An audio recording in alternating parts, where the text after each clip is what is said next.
Well, ladies and gentlemen, now we're going to talk about what covers 70% of our planet's surface, which is the ocean.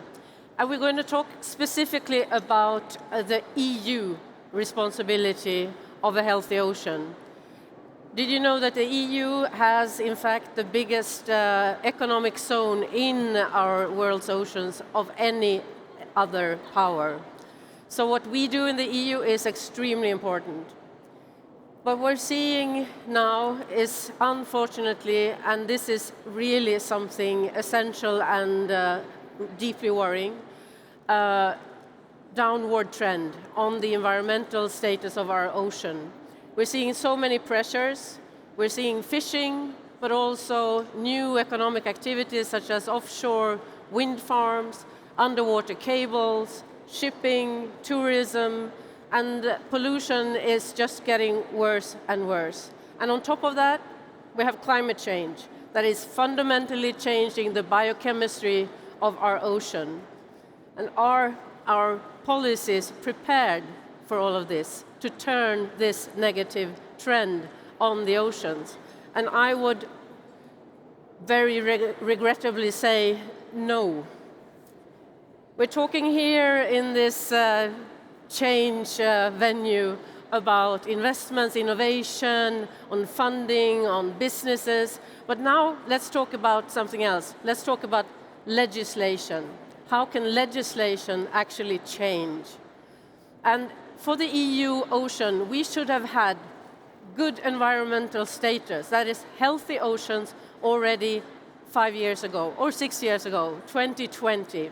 And we do not have that. And why don't we? I would say the answer is fragmentation of policies.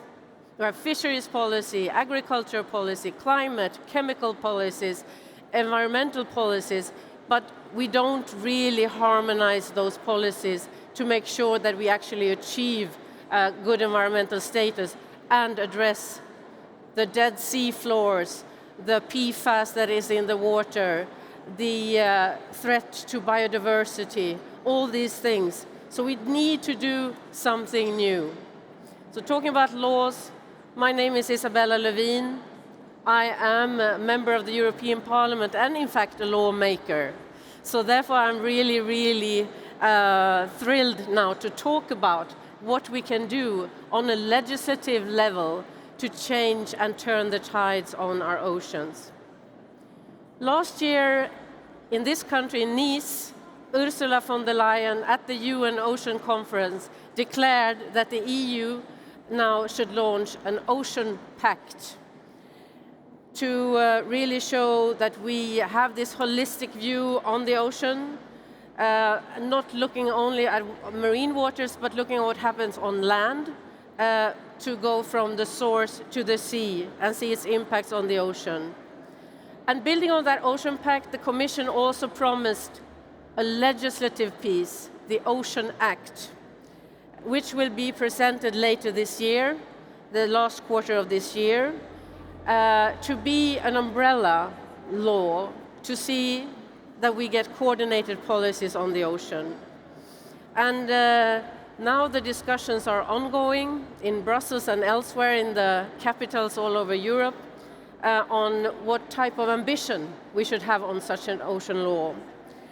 I think this is really a window of opportunity for us to show leadership when we know how fundamental and essential the oceans are for the health of our entire planet. It serves as carbon sequestrator.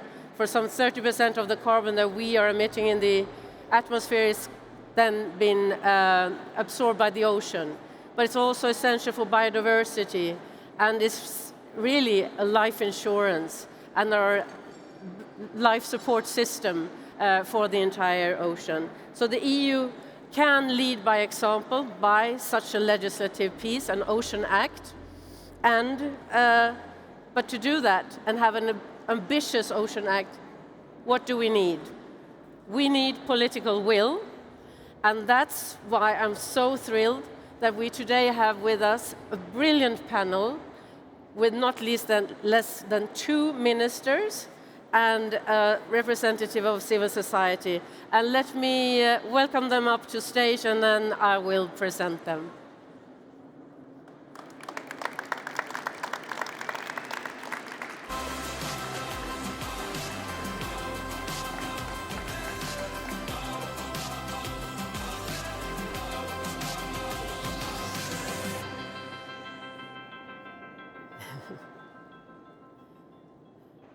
So, coming up on the stage, Monica, you can sit here.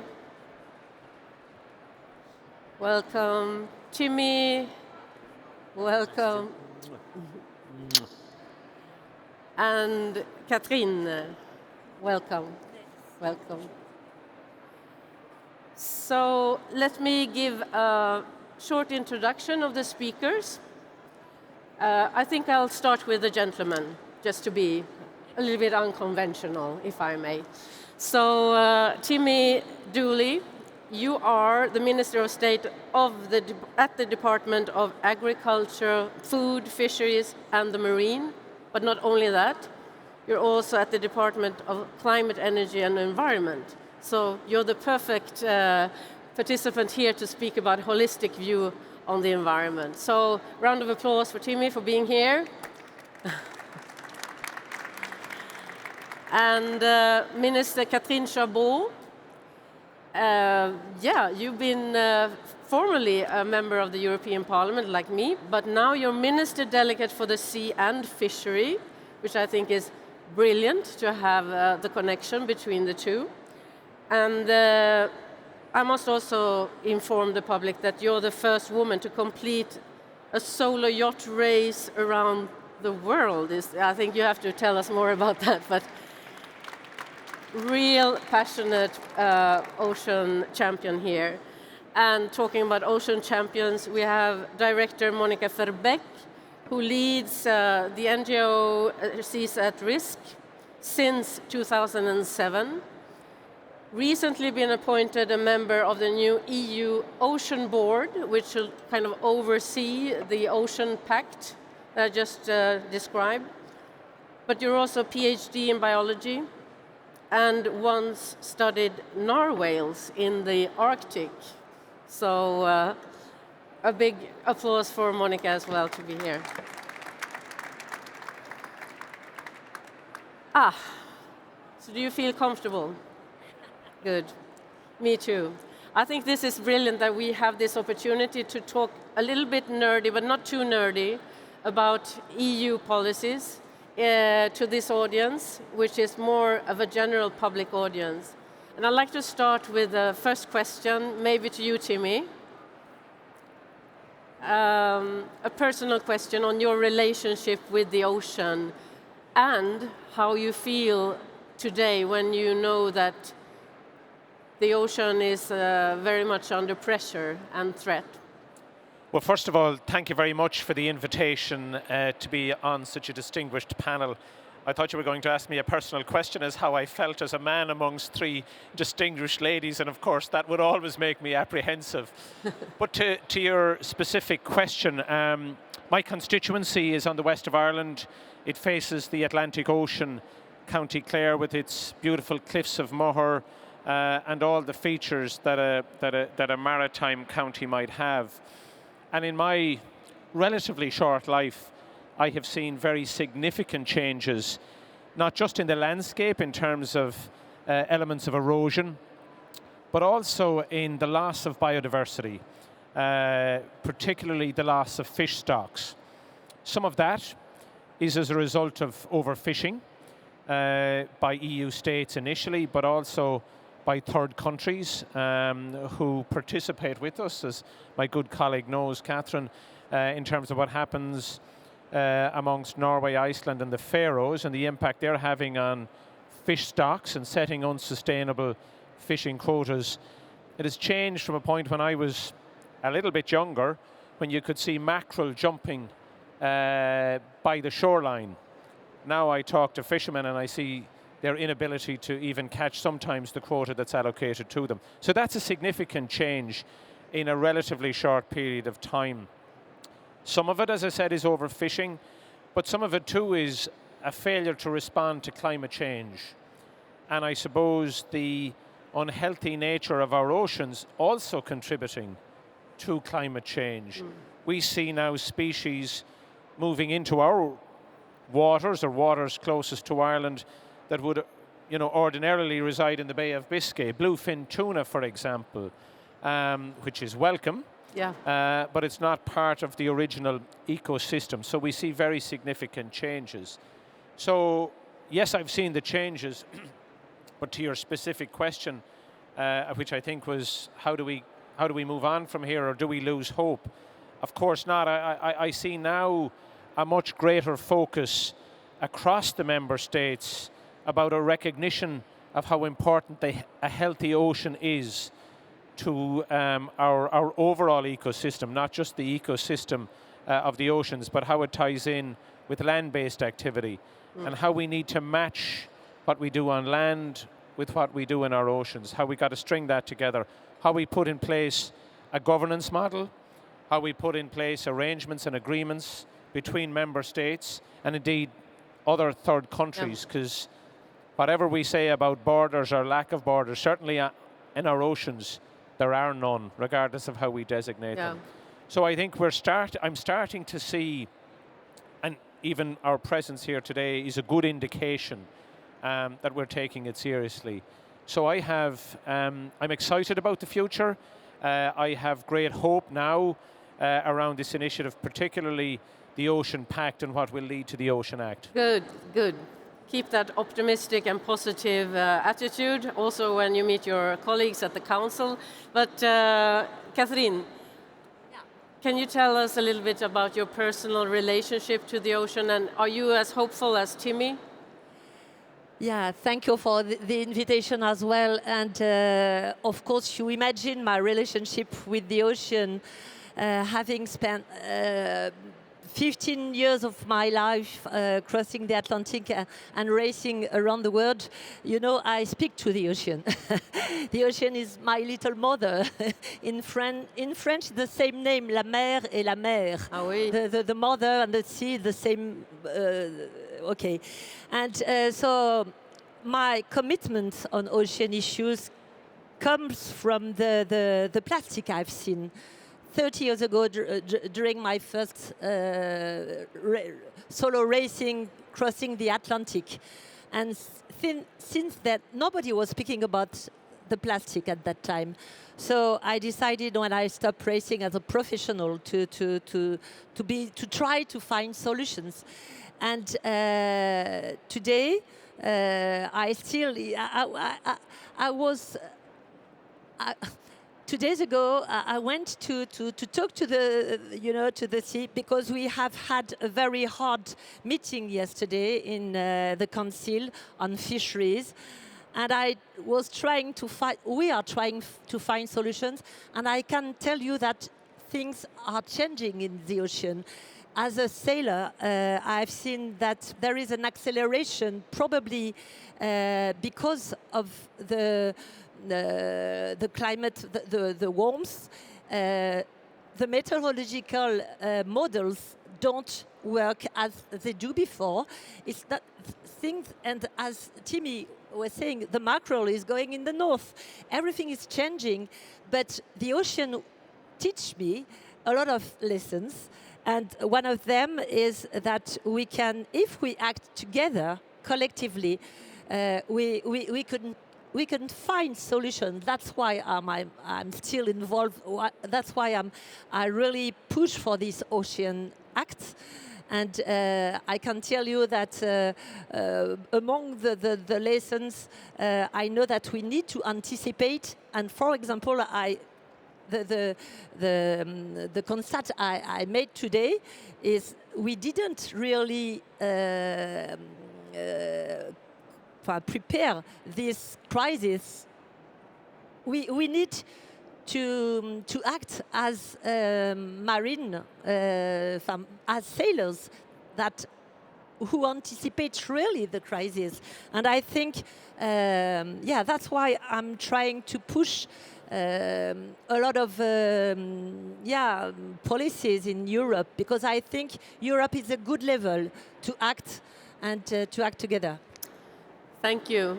And I think your journey from being a sailor and seeing with your own eyes to going into politics is really a proof that you want to change. Probably I won't have been a minister without my first around the world race, the Vendée Globe.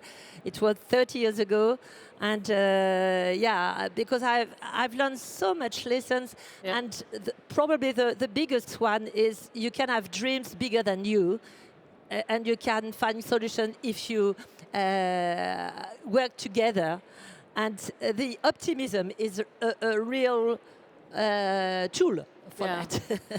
So thank you for that. And Monica, I know you started,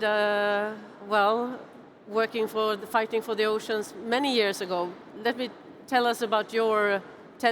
can tell us about your relationship with the sea, and if you're hopeful or less hopeful than the ministers. Well, if I would be without hope, I wouldn't be here, so that's clear.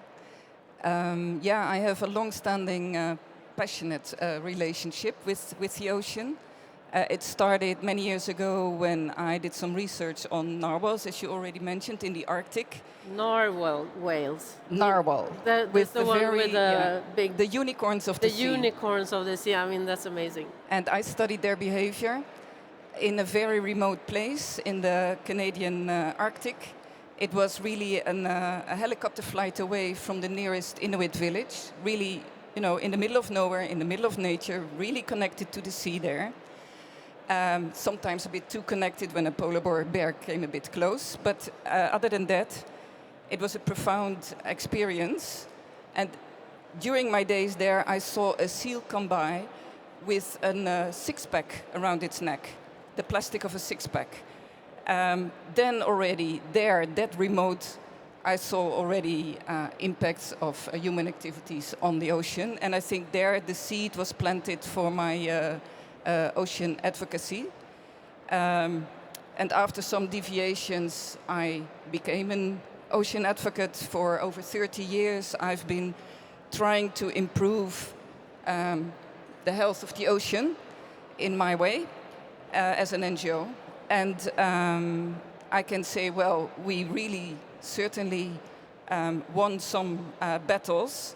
But if you look at the state of the ocean, I think you can safely say that it looks like we are losing the war.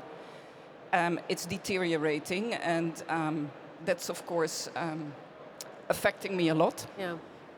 But I am still with hope, and especially because more and more people become conscious of the importance of a healthy ocean.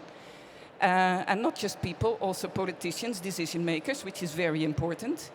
And especially this year, we are looking at a special year. It could be a turning point, because this year at EU there's a lot of ocean policy on the table. We are looking at an evaluation of the common fisheries policy. We are looking at the new EU budget, which could define if there's money for marine protection. And we are also looking indeed at an Ocean Act. And in order to turn the tide on the ocean, it is feasible, but of course we need strong political choices and coherent actions. So I'm very happy to share the stage here with two ministers who can become ocean heroes and use this opportunity to really change the tide for the ocean.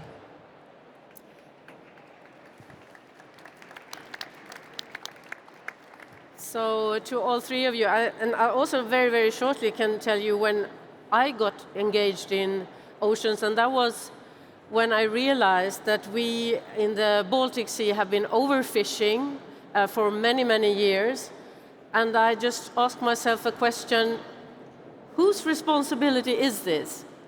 Who can decide on a fish that knows no borders, is owned by everyone? And I tried to kind of get an answer to that question. And how do we take responsibility for something that is actually commonly owned? It's owned by all the citizens, but it's used by only a few. So my question to you, Minister Dooley, Timmy, if I may. Ireland is truly an ocean nation. and a strong supporter of EU's ambition of restoring nature. So the nature restoration law we already have. How do you think that the EU Ocean Act can help us to start a trajectory to recover the ocean and really achieve those objectives that we have at an EU level on good environmental status and a healthy ocean? Do you see an Ocean Act being central to this recovery? I do. I think what the Ocean Pact in the first instance has done is bring people together around a common ambition. And it's like any program that you engage in or any legislative change. You first of all have to have ambition amongst member states, like-minded with a similar approach and direction, and we have that. Now it's about, and I think the Pact does that, it develops the vision. But we now need an action plan. We need a roadmap. And I think the Act will do that, because what the Act will put in place is a legislative framework that allows member states to have a common governance, a common approach to addressing the problems. Because as I said, sea basins, whilst we might claim them as territorial, in truth, they're not when you look at the way in which the ocean migrates between various different boundaries and borders. So it's about having that commonality of approach. So in order to be able to manage that, in order to be able to have some kind of control, to have the governance, to be able to have enforcement in place, you need a legislative act. I think, and it speaks to the point that you raised earlier about whose responsibility is it. It's about showing leadership. I've seen when I talk with, particularly, and Catherine and I would regularly engage with fishermen and women, they see the importance of getting it right because it's impacting on their viability, their survivability. There was a time when there was a plentiness of stocks, and if it ran low on one species, you moved on to the next, and you made a reasonably good living in the communities that you lived in, and the processing happened. But now the stocks are, quite frankly, less and less. There was less in the stocks, and now there's less stocks available. So there isn't an alternative to move on to. So now I think you're starting to see the stakeholders recognizing that something needs to be done, and they expect us as politicians to lead the charge on that. So that's why I believe now the imperative is there, and it had been the case that it was talked about, but it was outside the electoral cycle. Didn't happen. That's 5 years, 10 years, and we set various different targets around climate change. We talk about 2030, 2040, 2050 a lot of the time. And that doesn't tie in well into the 4 or 5 year electoral cycle because you keep pushing it out. Well, we can't push it out anymore because the impacts are real and they're happening right now. I see it in Ireland. It's happening across Europe. Snow, I think, in the Canary Islands 2 weeks ago.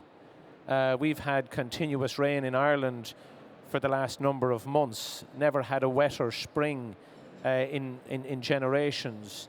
Wetter summers, warmer winters. That's impacting on how farmers do their business. It's impacting on fishermen and women. So now the stakeholders are starting to see the real impacts, the real effects. So I think that's what's driving it.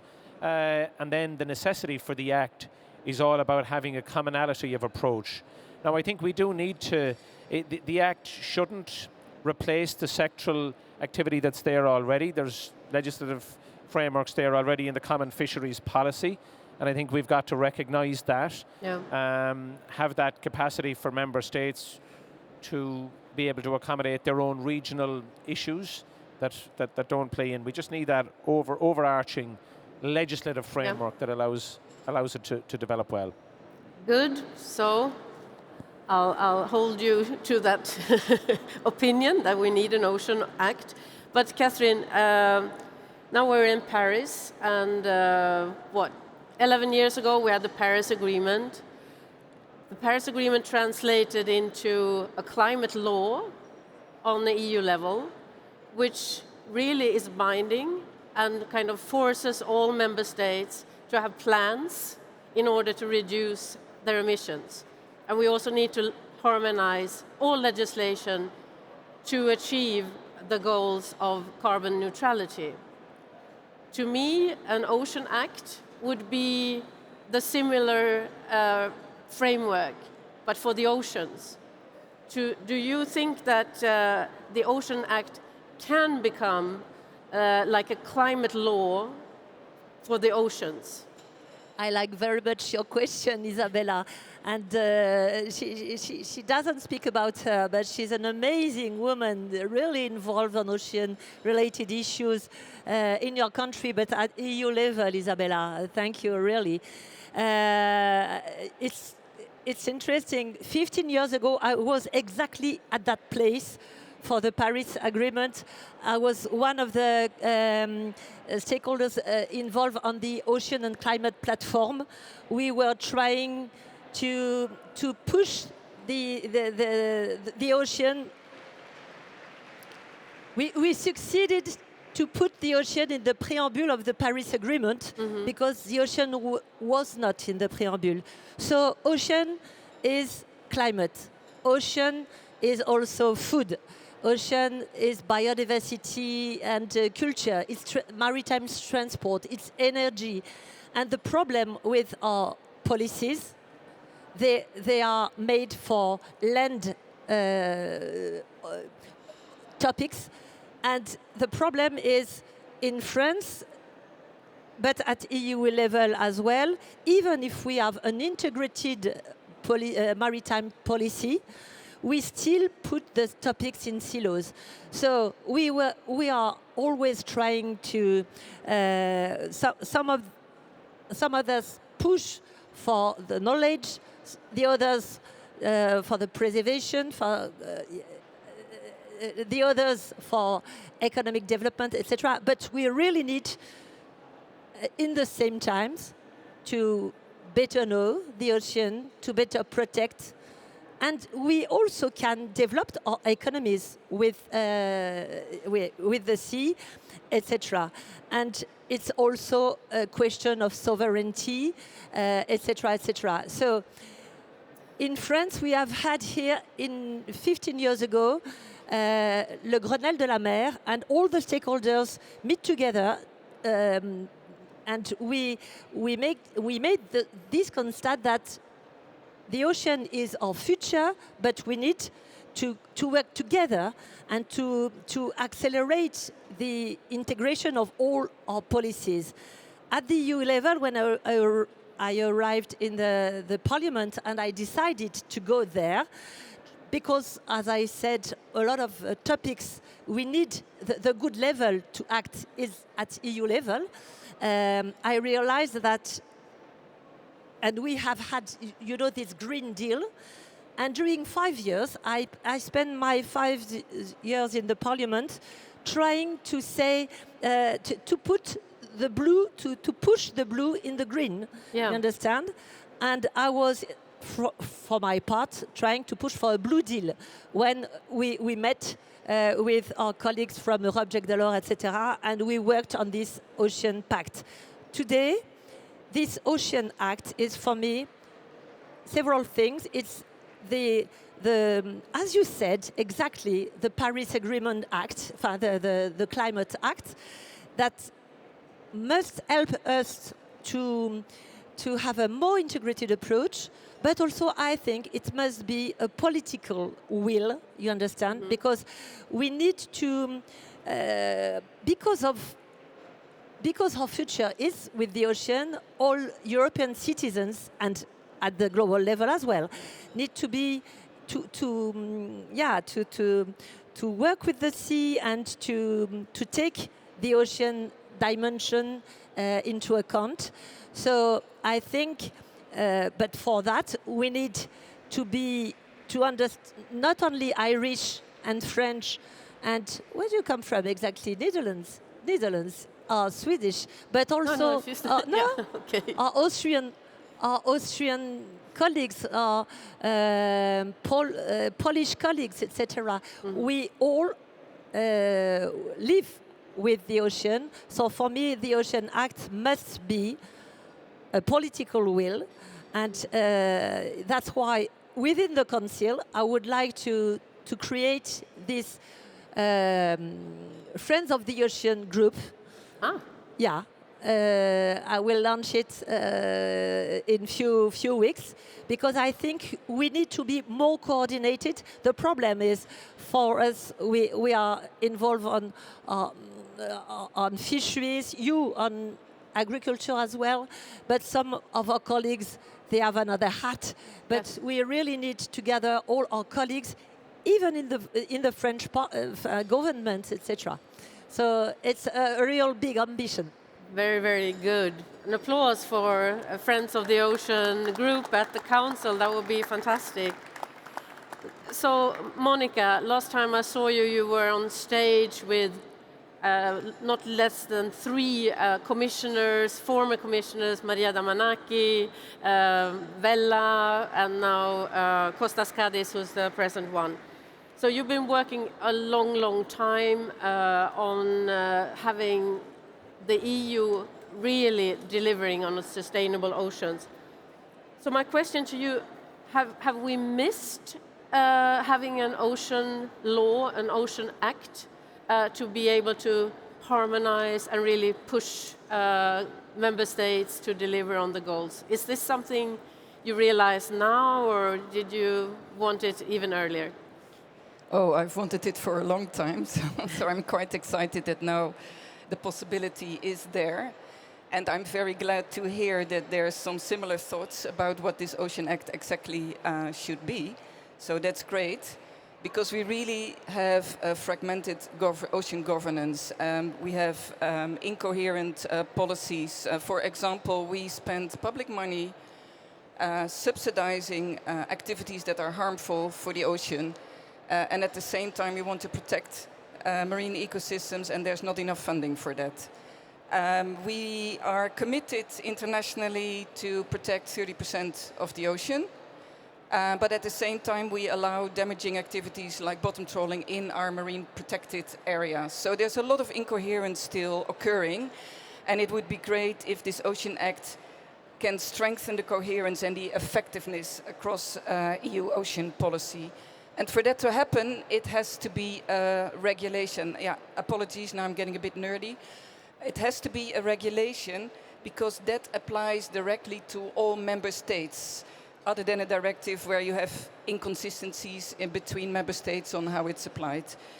And this is also in line with the conclusions recently made by heads of states, because in their conclusions they called for the use of regulations in order to simplify the implementation of EU policies. So it's clear this Ocean Act has to be a regulation. It should bring together all the existing marine climate and biodiversity policies in one coherent approach, as we already heard, and with one shared goal, a healthy ocean, because that is really the foundation for the livelihoods, for the coastal communities, for the blue economy. A healthy foundation, a healthy ocean is the foundation that we need. And actually, there is already EU legislation explaining and defining what a healthy ocean is. In the Marine Strategy Framework Directive, the healthy ocean is defined as good environmental status. And that we were supposed to reach good environmental status in 2020. Didn't succeed, we're still far off. So this Ocean Act is actually the possibility, the solution in order to reach these objectives of good environmental status. But to do that, it needs legally binding and time-bound measures and targets between 2030 and 2050, indeed longer term. But it can be the measures that the EU has actually already committed to. It doesn't need anything new, but it needs to be all combined in one overarching law, like the protection of the 30% of the ocean, 10% strictly protected, reduction of pollution, reduction of destructive activities, ending, phasing out harmful subsidies. We've all committed to it, but it's just not happening. And therefore we also need strong enforcement, transparency, and of course essentially the funding to support this all. There is a proposal for the new EU budget. It doesn't foresee any money for the ocean, so there we still need some work from Council and Parliament, basically. But it's all about securing this long-term resilience for marine ecosystems, for coastal communities, and for the blue economy. Yes, absolutely. So just setting the objectives, we already did. So now we have to face the fact that we haven't delivered on those objectives. So this will be more of a governance framework. But Timmy, you are Fisheries Minister as well, Agriculture Minister, Climate Minister. Yeah, you have biodiversity, you have all these things that you're responsible for. And you sometimes, I guess, need to do short-term trade-offs between the different policy areas.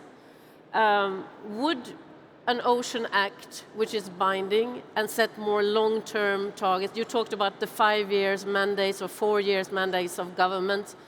But if we have a binding framework at the EU level, would that help you doing those trade-offs in the Council? The answer is yes.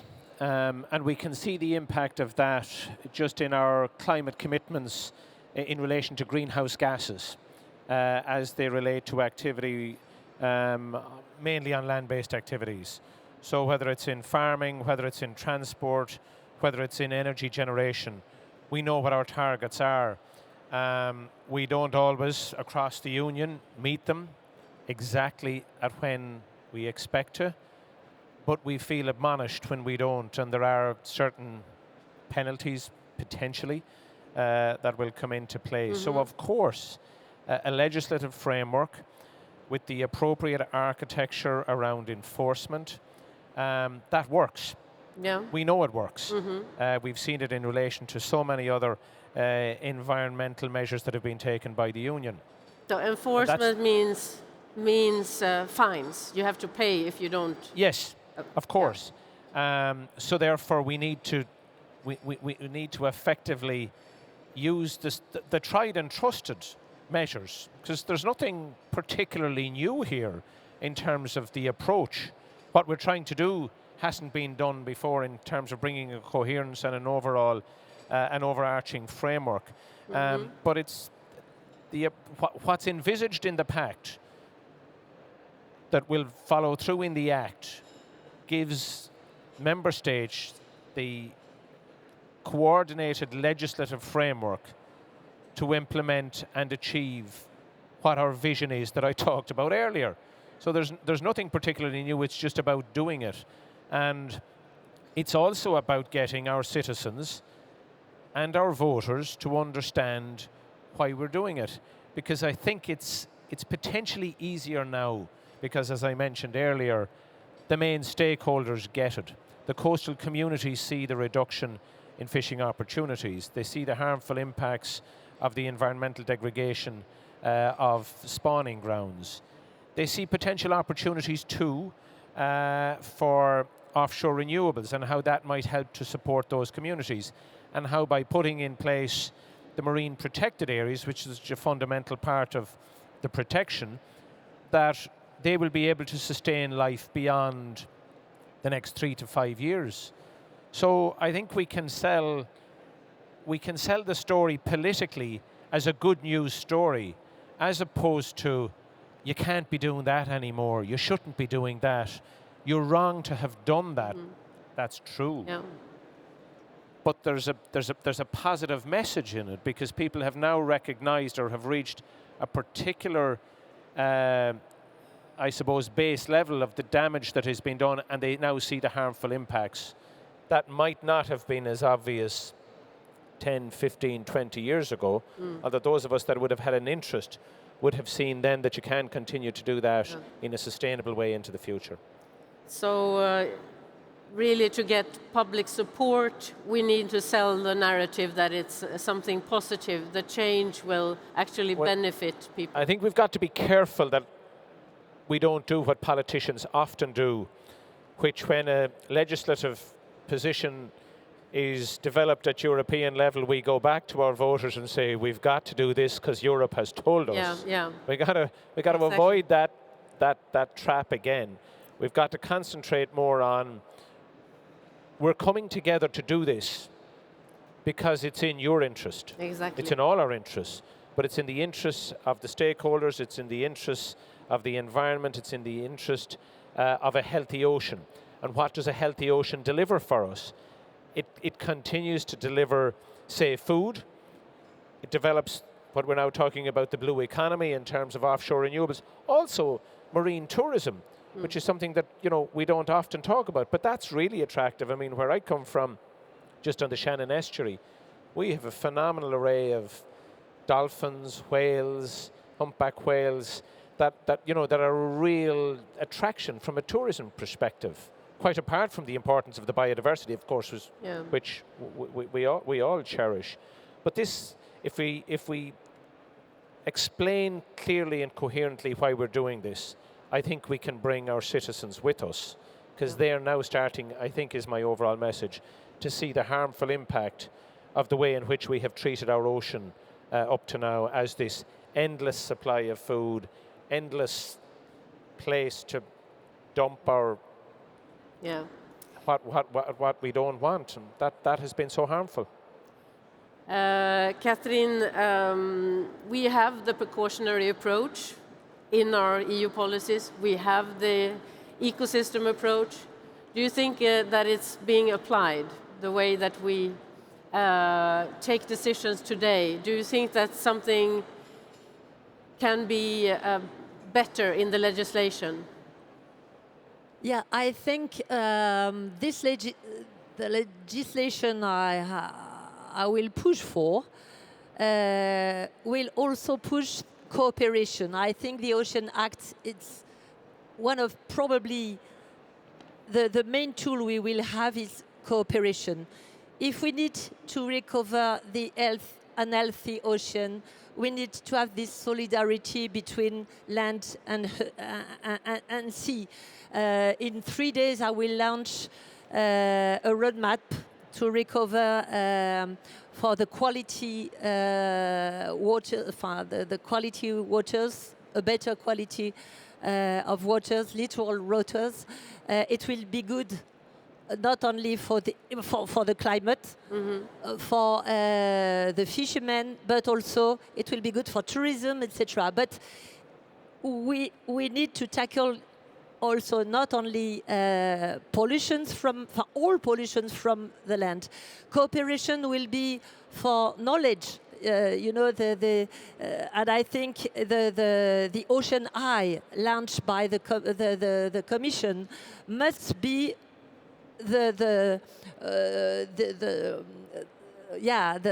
scientific pillar. Yeah. Research must be the scientific pillar. The Ocean Eye is the Commission's new initiative to coordinate marine science all over So Europe. we need to coordinate marine science. We need to cooperate to share best practices in our MPAs, the marine protected areas, because it's not only it's a first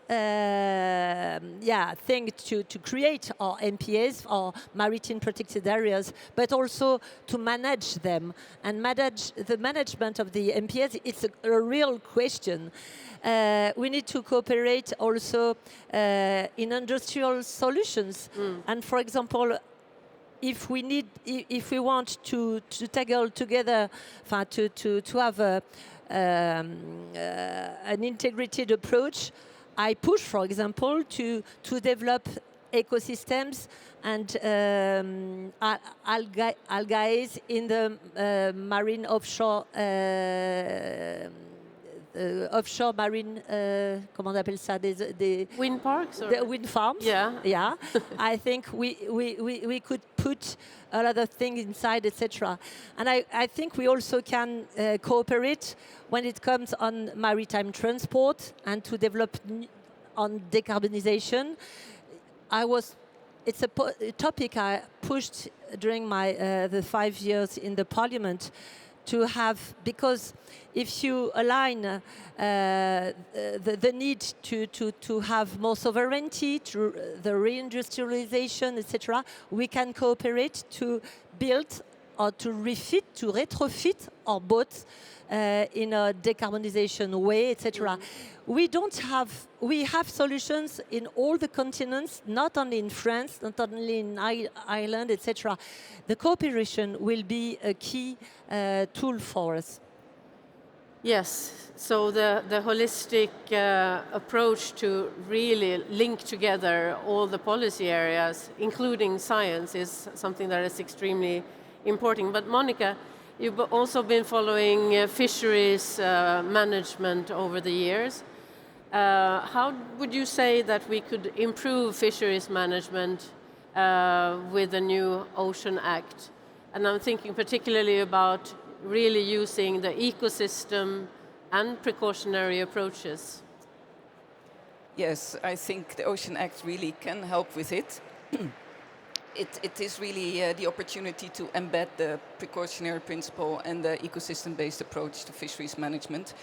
It is already an objective of the common fisheries policy, ecosystem-based fisheries management. But it's not operationalized yet, and I think the Ocean Act can help with that. Just as an example, currently the scientists who advise on how much fish to catch, they will give the advice on a stock-by-stock basis, rather than looking at the broader ecosystem implications and cumulative pressures on fish stocks. And with that, they are really missing an important point. And it would be good if that would be changing. But then, of course, it's the policymakers that have to ask the scientists the right questions. But even on a stock-by-stock basis, sometimes it doesn't go quite well. For example, in December, there was the scientific advice was to radically 70% reduction on mackerel catches because the mackerel stock is collapsing. And the fisheries ministers obliged and decided on a lower quota.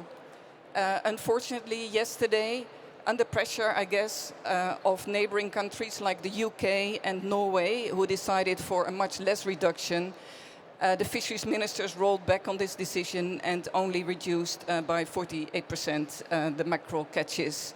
That's a missed opportunity. I fully understand then when you see the neighbors are not collaborating, that you have the human intention to go with them, but that's exactly the tragedy of the commons which has been plaguing our fisheries management for so long and which has been driving the collapse of many, many fish stocks, which will in the end, of course, ascertain that fisheries can no longer exist because without fish, no fisheries. So that is the kind of thing that shouldn't happen. And by with the Ocean Act, you can really fix this by requiring that fisheries management, as all ocean things, all ocean policies, that they align with the wider EU environmental targets, that they integrate ecosystem considerations, and that they apply the precaution consistently.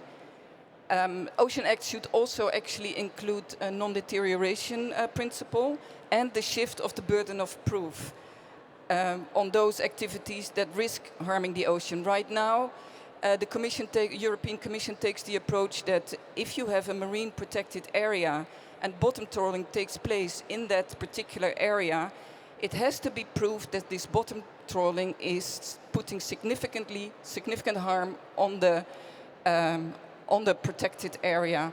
But of course, it should be the other way around. If you have a protected area, or even just in the ocean, before any industrial activity can take place, there should be an environmental impact assessment. And if it shows that there's a serious impact, it should not be allowed to go ahead. These are things that can be fixed in the Ocean Act. But of course, in the end, it should also be bringing together already existing commitments. But it would really help to move current EU fisheries management from this reactive, more fragmented system to a more precautionary, ecosystem-based framework that safeguards then the ocean and those that depend on a healthy ocean. Great. I see you nodding there, Timmy. So comment on that. Absolutely, and I take your point, but as member states, we're challenged with, you take, for example, the mackerel stock. We're responsible as member states that have mackerel in that zone for 22, just short of 22% of the mackerel in a particular area. And third countries, UK, Norway, Iceland, and the Faroes are responsible for 80% of it. So unless we can get a comprehensive sharing agreement with those third countries, any effort we make at conservation goes nowhere. So we have a responsibility to maintain the goodwill of our fishermen and women, while at the same time trying to agree a global allowable catch that we can encourage the others to work with us on. If we set levels that we cannot get agreement from the others, they'll just fish it out anyway. So all that we ask then from our fishermen and women is effectively irrelevant, because the others will fish at levels way above that. So we've got to try to bring our stakeholders with us. And of course it would be better if we could get a comprehensive agreement. And Catherine is working on that with others to try and ensure that we get a level playing pitch for all and get everybody signed up to it. Because working in isolation, and we have the same in the Baltics as we know, in terms of what has gone on there, and it's very much a live issue in Sweden at the moment. But until we get that comprehensive sharing arrangement in place where we all agree, then there's little point in a small group of countries taking a much lesser approach that will ultimately have no impact. In relation to the scientific advice, I think we have a lot more work to do there in getting some of our member states to understand the complexities of the advice and doing it on a more general basis. And I certainly understand the point that you make. I think we have to look too more at the practices, the bottom trawling in areas that are already protected. We've got to address that, and I think that's something we can do within our own remit from a member state perspective, because we know where the spawning grounds are, we know where those protected areas are. But once the fish move from the spawning grounds, it's a different management issue that's a lot more complex to manage when you're dealing with third countries that don't follow the same advice that we do. Yeah, well, thank you. A perfect example of where we're always compromising. But Catherine, we're approaching the end now. We have 8 minutes left, but we have one question, because now, with the geopolitical situation that we have, everyone is talking about energy prices, about what's happening with trade and what's happening in the White House, the war in Ukraine, now what's going on in the Middle East. And also there's this big push on simplification at the EU level. Cut red tape, deregulation, no more Green Deal, just don't complicate things. Do you think there's a possibility of actually having a new Ocean Act that is binding? Is there any political appetite for that? Yeah, of course. I think, always when I see a crisis, you find opportunities. It must push us to accelerate, for example, decarbonization. And we understand seeing all those boats that are the cargo ship that can't move from the Middle East. We understand that we all are connected to the ocean. So we understand not only what we have talked about since then, but also the question of security, the question of sovereignty, defense, etc. So I think the Ocean Act is also an answer to have a more powerful EU. You know, during the campaign in 2099 for the Parliament, the European Parliament, I always said that EU will renew also from the ocean, because it's our future, but also because if we accelerate all our ocean-related topics, policies, we can strengthen really EU, because it's a real program. It's a project, and I think people gather around projects. And we as Monica said at the beginning of our talk, it's a turning point, this to 2026. It's really there was a momentum with UNOC 3, you know, in Nice last year, and we have a momentum for EU. And EU, I can tell you that EU is leading a lot of international negotiations on deep sea mining, on climate, of course. The next, the next treaty, the treaty to preserve the ices. It's an opportunity, of course, for us to strengthen EU. And last thing, I really think we need diplomacy for the ocean, and there will be it will be probably under the Ocean Act, or I will push that all ocean issues, ocean-related topics, will go under the Ocean Act, because we can't have an Ocean Act and around the Ocean Act several pieces. We really need to have it. But there is an opportunity, of course. It's time to accelerate on this topic. Good. I'm glad to hear. But Timmy, what's your view? Can the Ocean Act, the Ocean Pact, be the Green Deal of this Commission to really make a change in when it comes to building resilience and ocean health? And is there a political will to do that? I certainly think there's political will, and I want to recognise the work that Catherine has done. And also, I know we're in Paris, but President Macron has led very strongly on this, and I know he has very much the support of the Prime Minister of Ireland, who we all assembled, both you and I, down in Nice last year. And I thought there was great enthusiasm then. Maybe it has waned a little bit since.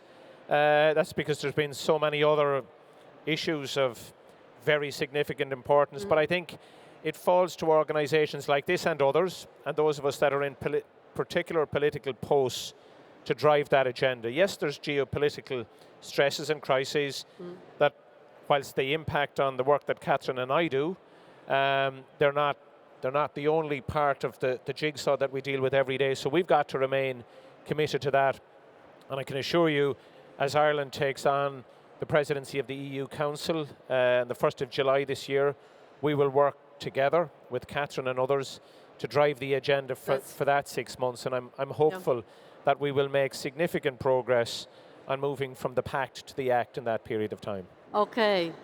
That sounds promising. So I will give the last word to you, Monica. My question once: who does the fish belong to? Who and who cares about the ocean? Could you say something about, how can the general public be pushing for politicians to really take leadership and turning the tide on the negative spiral that we're seeing currently in the ocean? Well, first of all, to say that the public concern is really there for the ocean. It's clearly rising, so that's already very helpful. In 2024, we did a quick poll, and we saw that 86%, including in Ireland, of the people expect their political leaders to prioritize the protection of marine biodiversity. And in the Baltic, we see a cross-party agreement that something needs to be done. So really, the people care, that's clear. And it's more the question whether politics can move fast enough to match that concern. And so what we do is we make sure that this public demand is impossible to ignore.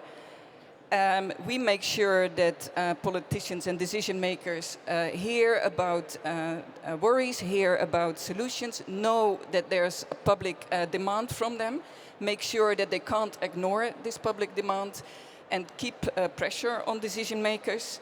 And I will continue to do that because politicians need to know that ambitions, ocean action, also in today's climate, is really not risky politically.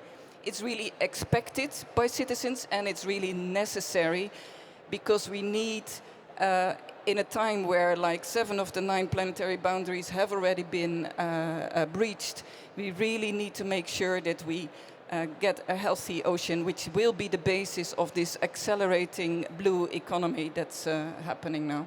Yeah, and it's not only about economy, but it's also about our hearts and what we feel about taking care of this planet and really giving it to our children and grandchildren. And I think that's a really important message also to our new champions for ocean law. Thank you so much for being here, and thank you to the audience.